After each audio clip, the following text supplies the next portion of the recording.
আসসালামু আলাইকুম, সকলকে স্বাগতম। আশা করি সকলে ভালো আছেন।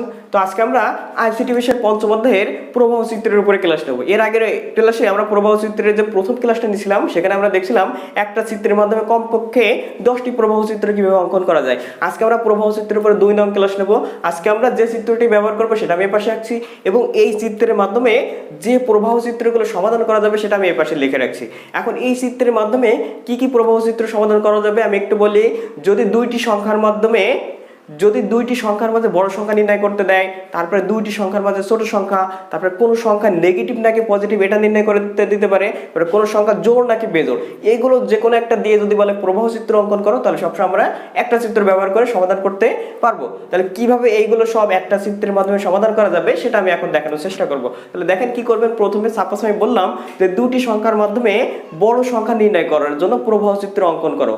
দুটি সংখ্যার মাঝে বড় সংখ্যা নির্ণয় করার জন্য প্রবাহ চিত্র অঙ্কন করো। তাহলে সেক্ষেত্রে আপনার কি হবে, যে সত্যটা থাকবে ওই সত্যটা আপনি সবসময় এই ঘরে বসাবেন, এই সত্যের ঘরে যেটাই বলবে সেটা যে সত্য সেটা আপনি এই ঘরে বসাবেন, এই যে এ গ্রেটার দেন বি।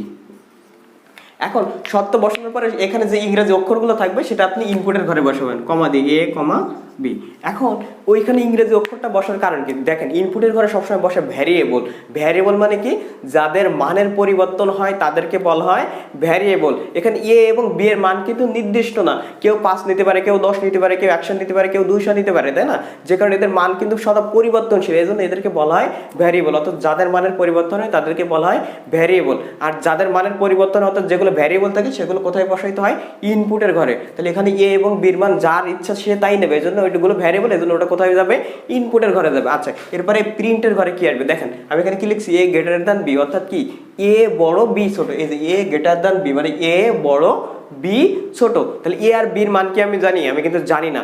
তাহলে এ বড় আর বি ছোট এটা সত্য হতে পারে আবার মিথ্যাও হতে পারে, কারণ আমি কিন্তু মান জানি না। এই জন্য একবার আমি কি লিখছি, এস লিখছি, আরেকবার কি লিখছি, নো লিখছি। অর্থাৎ হইতেও পারে নাও হইতে পারে। এখন যদি সত্যি সত্যি এই ঘটনাটা সত্য হয়, এ গ্রেটার দ্যান বি অর্থাৎ এ বড় বি ছোট, সত্যি যদি এই ঘটনাটা সত্য অর্থাৎ যদি এস হয় তাহলে এখানে বড় কেটা, এ বড়।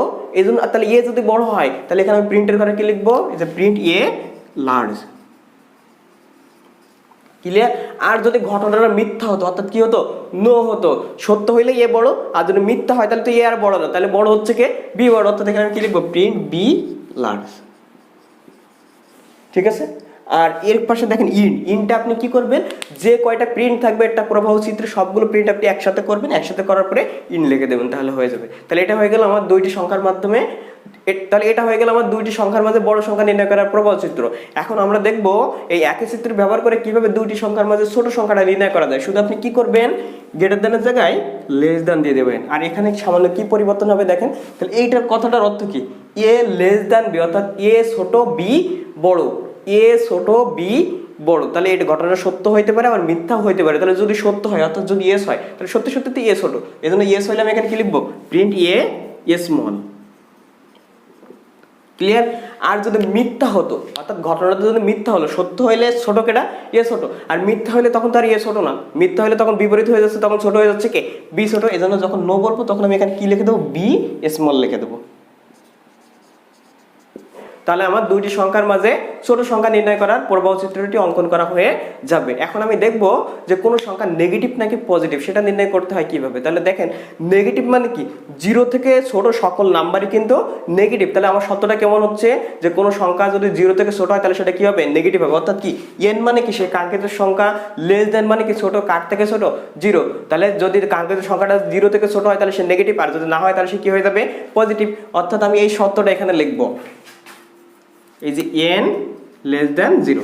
তাহলে এই নাম্বারটাকে আমি জানি, এন এর মান কি আমি জানি, এন এর মান 2 কি 3 অথবা -2 কি -3 আমি জানি না, কিন্তু এই জন্য একবার এস লিখবো আরেকবার কি লিখবো, নো লিখবো। তাহলে এই ঘটনাটা সত্য যদি হতো অর্থাৎ 0 থেকে এনটা যদি ছোট হইতো তাহলে সত্যি সত্যি নেগেটিভ হইতো। তাহলে যখন এস হবে তখন আমি এখানে কি লিখে দেবো, প্রিন্ট এন নেগেটিভ।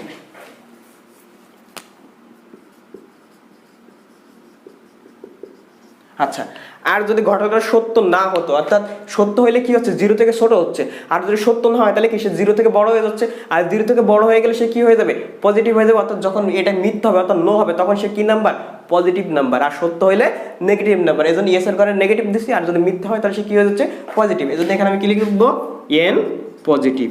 ক্লিয়ার? আচ্ছা, তাহলে হয়ে গেল আমার কোন সংখ্যা নেগেটিভ নাকি পজিটিভ সেটা নির্ণয়ের প্রবাহ চিত্র।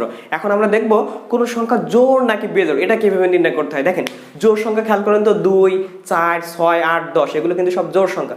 জোড় সংখ্যাকে আপনি 2 দ্বারা ভাগ করেন তো, যে কোনো জোড় সংখ্যাকে 10 এর ভাগ করেন, 5 দুনো 10 মিলে যাচ্ছে, কিন্তু আমার কিন্তু ভাগশেষ কিছু থাকছে না। 4 দুনো 8 আমার কিন্তু ভাগশেষ কিছুই থাকছে না। কিন্তু আপনি 5 এর ভাগ করেন তো, 2 দুনো 4 হাতে কত থাকছে, অর্থাৎ ভাগশেষ কত থাকছে, 1 থাকতে। অর্থাৎ জোড় সংখ্যারে 2 দ্বারা ভাগ করলে ভাগশেষ কিছুই থাকে না, কিন্তু বেজোড় সংখ্যারে 2 দ্বারা ভাগ করলে ভাগশেষ কিন্তু সবসময় অবশিষ্ট থাকে 1, তাই না?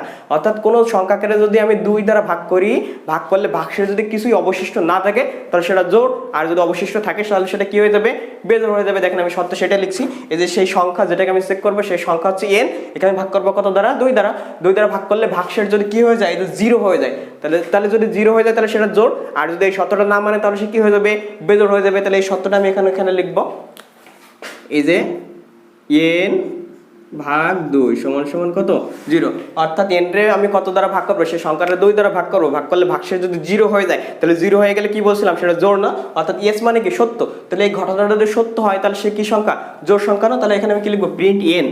আর জোড় ইংরেজি কি বাবা, জোড় ইংরেজি আছে ইভেন, EVEN, ইভেন, ঠিক আছে? তাহলে সত্য হইলে তো জোড়। আর যদি মিথ্যা হয়, মিথ্যা হইলে কি সে আমার ভাগশেষ আর 0 থাকছে, 0 থাকছে না, তখন কিন্তু আমার 1 চলে আসছে। আর যদি ভাগশেষ অবশিষ্ট থাকে, তা অর্থাৎ যদি মিথ্যা হয় তাহলে সেটা কি সংখ্যা, বেজোড় সংখ্যা না। এজন্য যখন নো হবে তখন আমি কি লিখবো, এখানে প্রিন্ট n, ওড মানে হচ্ছে বেজোড়, ও ডবল ডি, ওড। ক্লিয়ার? আর প্রিন্টের ইন্ডের কথাটা বললাম, যে কয়টা প্রিন্ট পাবো সবগুলো একসাথে অ্যাড করে ইন্ড দিয়ে দেবো। তাহলে এটাই ছিল আজকে আমাদের প্রবাহ চিত্র অঙ্কন করা কৌশল। অর্থাৎ এই প্রবাহ চিত্রগুলো সবাই কিভাবে একটা চিত্রের মাধ্যমে সমাধান করবো সেটা আজকে আমরা এখানে দেখলাম। এখন পরবর্তী ক্লাসে আমরা কি দেখবো, পরবর্তী ক্লাসে আমরা একটা চিত্রই ব্যবহার করবো, কিন্তু সেখানে আমরা অঙ্কন করতে পারবো 3টি সংখ্যার মাঝে বড় সংখ্যা নির্ণয় করতে পারবো, 3টি সংখ্যার মাঝে ছোট সংখ্যা নির্ণয় করতে পারবো, তারপরে লিপ ইয়ারও নির্ণয় করতে পারবো আমরা ওই একই চিত্রের মাধ্যমে। তো পরবর্তী ক্লাসে আশা করি সকলের সাথে পাবো। আজকের ক্লাসে পর্যন্ত থাকলো, ততক্ষণে সবাই সুস্থ থাকুন, নিরাপদে থাকুন। ধন্যবাদ সকলকে।